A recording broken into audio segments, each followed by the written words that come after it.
Hi everyone, welcome to Daily Tech Tutor. Today, I'll walk you through how to write a visa transfer request letter. This letter is an important document that formally requests the transfer of your visa from one sponsor or employer to another. A well-written request ensures a smooth transition and demonstrates your professionalism. You will begin your letter by providing your personal details, including your name, address, email, phone number, and the date of writing.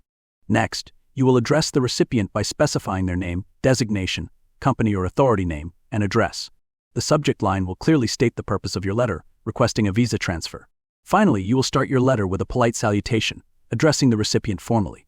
After that, write, I am writing to formally request the transfer of my visa from current employer sponsor name to new employer sponsor name. I have recently accepted an employment opportunity with new employer's name, and as part of the transition process, I kindly seek your assistance in facilitating this visa transfer. I assure you that I will comply with all necessary formalities and provide any required documentation to ensure a smooth process. I would appreciate your prompt attention to this matter, as it will enable me to continue my professional responsibilities without any disruptions. Kindly let me know if any additional information or formalities are required from my end. Thank you for your time and support.